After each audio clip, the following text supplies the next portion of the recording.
Hello everyone and welcome back to Professional Hippie Yoga. My name is Rachel and it is such an honour and privilege to be with you tonight. First, a little bit of a channel update. I was really loving the work I was doing with Vlogmas with a Lightworker. I really loved that project and I can't wait to do more on it. There were a couple of hiccups along the way in December concerning my personal life, and so it was one of those situations where I decided to place it on the back burner, and in order to really concentrate on connecting to higher self and to hibernate. And it's something that whenever we are going through a momentary situation where there is a change which creates a void within ourselves. Sometimes you feel it in the tightness in the throat, so the throat chakra becomes a little bit blocked. Sometimes you feel a heaviness in the chest, that's the heart chakra, and sometimes it's in our bellies as well. But wherever you feel the heaviness after a change, it's really important to know that there shouldn't be like a suppression of the void at all. And so suppressing the void is engaging in certain behavior in order to unhealthily cover up and suppress what we've experienced. Sometimes that could be addictions, sometimes that could be speaking badly of others, or using other things such as food, other experiences to try and fill the void. And the problem with using things is that it doesn't fill. It just trickles out again. And suppressing it may feel good for a while, but it's always there. And you know it's always there, it always keeps coming back. And so the best thing is to really feel the void, feel the loss, but you don't get stuck there. So it's like the pit, going into the pit, but you have to come up out of the other side and keep going. So that way you're not filling or suppressing the void, you're simply respecting the experience as it is, because we are all spiritual beings within human bodies having a very human existence within this physical realm. And so it's really important to feel the change, and then you build, rather than trying to fill it, you build a bridge over the top.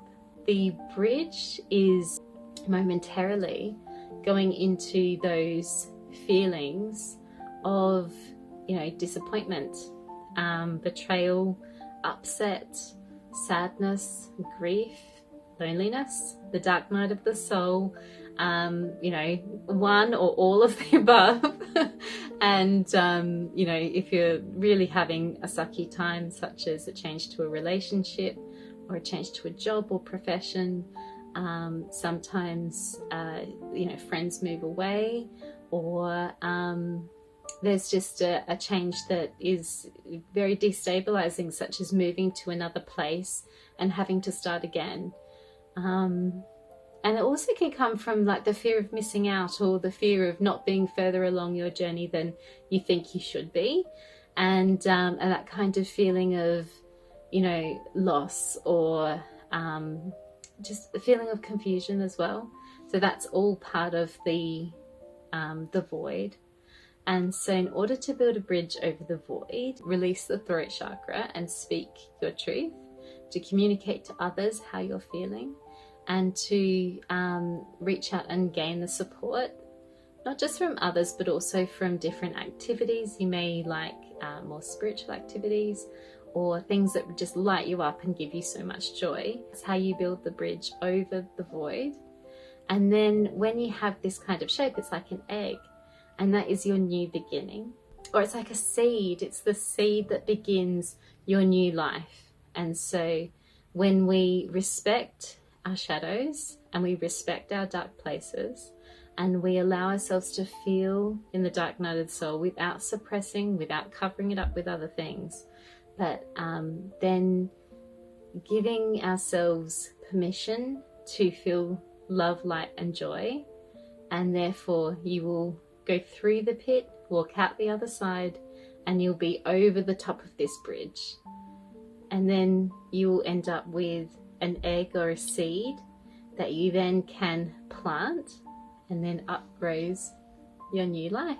And the branches spread out, and each little branch has a completely different experience or beautiful value that you wouldn't have had otherwise without going through the valley, building the bridge, and then planting the seed for your new life. And I've really enjoyed this time of hibernation. I'm ready to come out of this hibernation and be all that I can be on this channel, and serving the community, serving the greater collective, which is what gives me my ultimate joy. So once you have gone through the darkness and all the shadows, and you have come out onto the other side into the brilliant sunlight, it's not about going over the bridge and then hooray, we can celebrate our new life. You celebrate from the very beginning of the journey. I always feel drawn to the Canterbury Tales, which is a beautiful story written in the 1400s, I think, of humans having a very human experience, and they're on pilgrimage, and they walk, a complete group of strangers walk together with this common goal in mind. And as they're walking, they're telling their life stories, or they're telling fables or telling jokes. And it's amazing how these characters are 400 years old, and yet they speak of experiences that are very relatable today.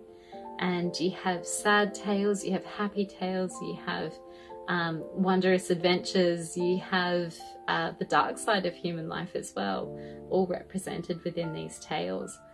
And the funniest thing is that even if the characters are discussing things that are dark or talking of their loneliness, there's